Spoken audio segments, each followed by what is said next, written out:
जब वो फिल्म से बाहर आते हैं और एक्चुअल ऑन ग्राउंड होते हैं तो फिर अभिनंदन जैसी एग्जांपल सामने आती हैं। इस दफा जो पाकिस्तान उन्हें फिल्म बना के दे रहा है वो बहुत जबरदस्त है और उस फिल्म का नाम है हाफिज जी बस करो। तो इस दफा कुछ इस तरह से हो रहा है जी कि पाकिस्तान ने इंडिया को बहुत सख्त धमकी दी है और वो धमकी इस स्टैंडर्ड की थी या इस नौयत की धमकी बहुत कम हुआ है कि किसी मुल्क ने अपने दूसरे दुश्मन मुल्क को दिया हो। एक तो आपको ये बताएंगे धमकी क्या है, और दूसरा जिस तरह की तैयारियां अब हम आपको बताने जा रहे हैं कि पाकिस्तान की तरफ से हो रही हैं उसमें बहुत क्लियर कट ये नजर आ रहा है कि अगर इंडिया की तरफ से कोई हरकत की गई तो उसके नतीजे में पाकिस्तान उनका क्या हशर करने जा रहा है। तो पूरी स्टोरी आपको बताएंगे जावेद चौधरी साहब। अब देखो जो इंडिया की तरफ है ना, पठानकोट के अंदर इस वक्त खासी वहाँ पे हाई अलर्ट है और वहाँ से फौजों ने मूव करना शुरू कर दिया है और अब वो तेज़ी से बॉर्डर्स पे आ रहे हैं। और दूसरी साइड से जो कश्मीर का मकबूजा कश्मीर का जो बॉर्डर है वहाँ पे ऊपर भी बहुत ज़्यादा एक्टिविटी इस वक्त नज़र आ रही है।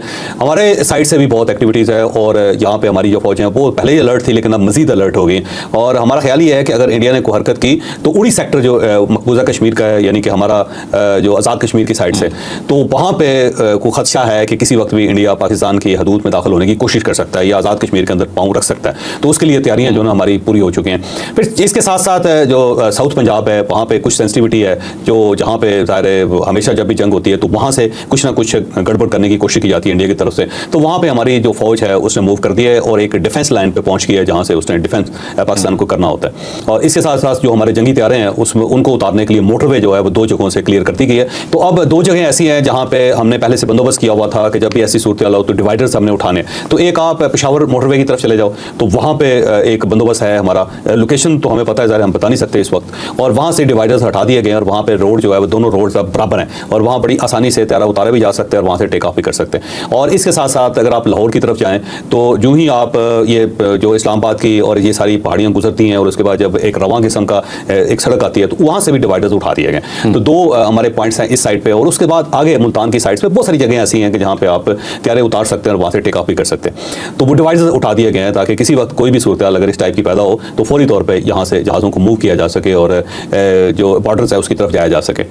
इसके साथ साथ हाई अलर्ट है। पूरी फौज जिनकी छुट्टियाँ थी वो सब कैंसिल हो गई हैं, सब लोग वापस आ गए हुए हैं और इस वक्त भी GHQ के अंदर जो सब लोग जाग रहे हैं और बहुत तैयार बैठे हुए हैं। अच्छा, यहाँ पे ना एक और चीज़ जिसका मैं जिक्र करना मुनासिब समझता हूँ, वो MI6 जो है वो इस सारी सूरत को देखती रहती है। उनकी एक रिपोर्ट है बड़ी मज़ेदार।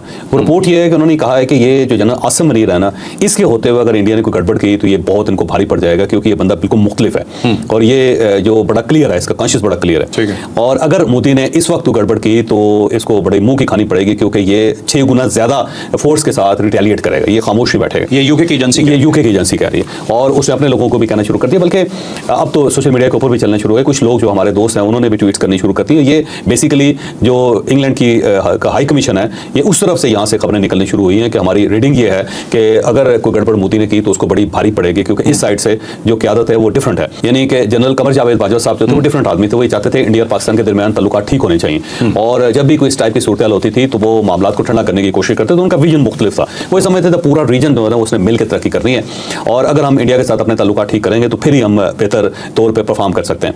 लेकिन ये जो जनरल आसिम मनीर है इनका विजन बिल्कुल डिफरेंट। वो ये समझते हैं कि जो 2 कौमी नजरिया है वो बहुत बड़ी हकीकत है और इस हकीकत से पाकिस्तान का कोई शख्स भी आंखें नहीं चुरा सकता। जब तक इंडिया है या इंडिया के अंदर एक नफरत है मुसलमानों के खिलाफ या पाकिस्तान के खिलाफ, उस वक्त तक हम इकट्ठे नहीं हो सकते। ना ट्रेड हो सकती है, ना बॉर्डर्स को सॉफ्ट किया जा सकता है, ना ही मसाइल हल हो सकते हैं। तो इनका विजन बिल्कुल मुख्तलिफ है। दूसरा, ये हर मामले में आपको पता है कि ईरान की तरफ से जब एक मिसाइल फेंका गया था तो उसके बाद किस तरह रिटेलिएट किया था पाकिस्तान ने। अब TTP जो है उससे पहले भी बहुत से इस किस्म के इकदाम पाकिस्तान में कर चुकी है, लेकिन अब जब उन्होंने किया तो देखें किस तरह पाकिस्तान का रिस्पांस आया।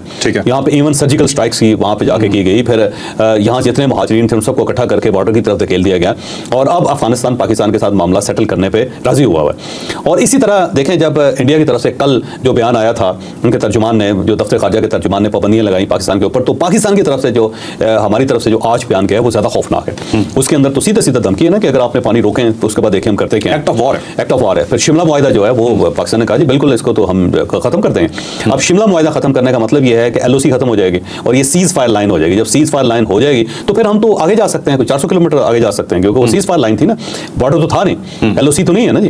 तो जब हम शिमला मुआहिदा खत्म कर देंगे तो फिर तो मुझे लगता है कि श्रीनगर तक जाते हुए पाकिस्तान को देर नहीं लगेगी। तो ये भी हमने उसके अंदर कह दिया कि हम तो ये मुआहिदा भी तोड़ सकते हैं। फिर 2 कौमी नजरिए की बात की, फिर उसके बाद कायदे मोहम्मद अली जिन्ना की बात की। तो ये सारी चीज़ें साबित करती हैं कि पाकिस्तान बड़ा कमिटेड है, बड़ा क्लैरिटी है। तो MI6 ने उसको बड़ी अच्छी तरह रीड कर लिया कि ये मामला इतना सादा नहीं है, बहुत आगे जाएगा।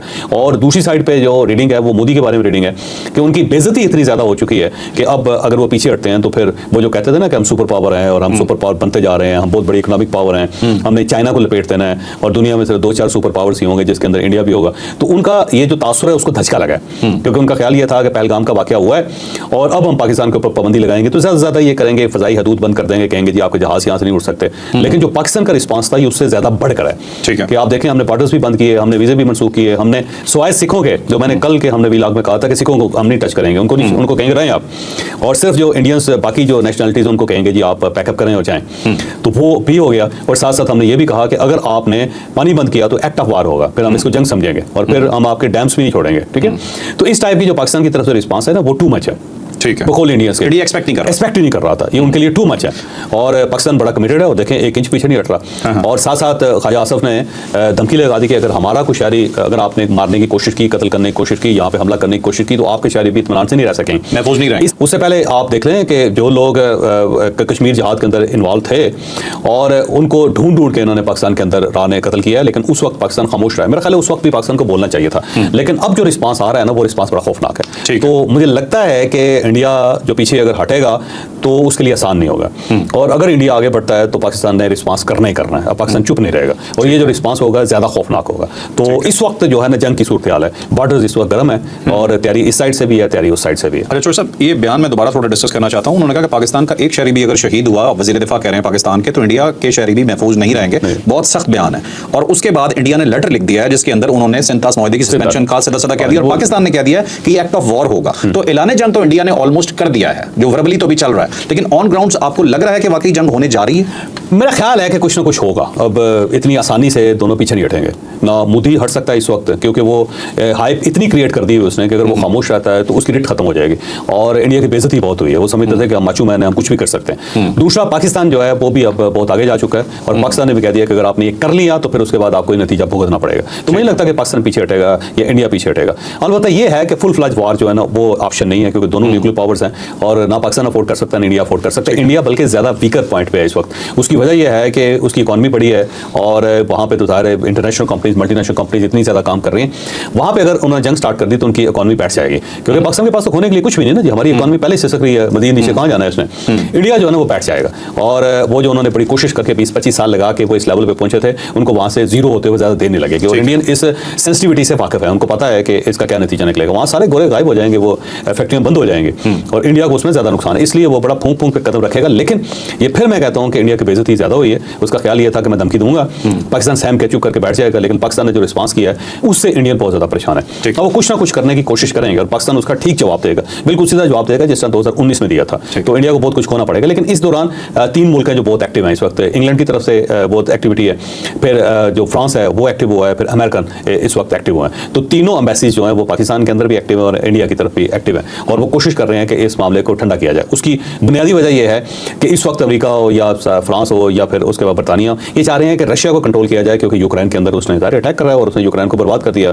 और चाइनीज़ जो है वो बिल्कुल तैयार बैठे हुए हैं इस वक्त, वो तो हालत जंग में है। जब आपने उनके साथ एक इकोनॉमिक वार शुरू कर दी है तो फिजिकल वार करते हो आप चाइना को देने लगेंगे। ठीक है, तो वो ये चाहते हैं कि बजाय इसके कि यहाँ पे एक और जंग शुरू हो जाए और हम इसमें लग जाएं और उसका फायदा चाइना को हो जाए, रशिया को हो जाए, तो हमें ये चाहिए कि इन सब को चुप करा के सिर्फ उन दोनों दुश्मन जो है ना उनके ऊपर फोकस किया जाए। तो अब ना तो ये स्पेन को सूट करता है, ना ये फ्रांस को सूट करता है, ना ये बरतानिया को सूट करता है, ना ये अमेरिका को सूट करता है। तो बहुत सारे मुल्क जो हैं अब एक्टिव हो रहे हैं इस वक्त और ये कोशिश करेंगे कि सूरत हाल को कंट्रोल किया जाए और यहाँ बैठ के हो सकता है सऊदी अरेबिया को एक्टिव कर देंगे। सऊदी अरेबिया जो उसका इन्फ्लुएंस इंडिया के ऊपर भी है इस वक्त और पाकिस्तान के ऊपर भी है। और अगर सऊदीज आ जाते हैं तो फिर आप ये समझ लेना कि मामला सेटल हो रहे हैं। फिर जो BLA और जो TTP है उसकी सपोर्ट इंडिया को बंद करनी पड़ेगी। ठीक है, ऐलान करना पड़ेगा उसका। ठीक है, तो नाज़रीन RSS की मेंटालिटी को पहली दफा जो है ना वो टक्कर मिल रही है। पहली दफा तो नहीं कह सकते, हम पहले भी इन्हें बहुत सीधा करते रहे हैं, लेकिन इस दफा तो ठीक ठाक किस्म के इनके कड़ाके निकाले जा रहे हैं। अभी मैं एक और टॉपिक आपसे डिस्कस करना चाहता हूं कि इंडिया ने एक और कोशिश की, उन्होंने बलूचिस्तान में दहशतगर्दी की।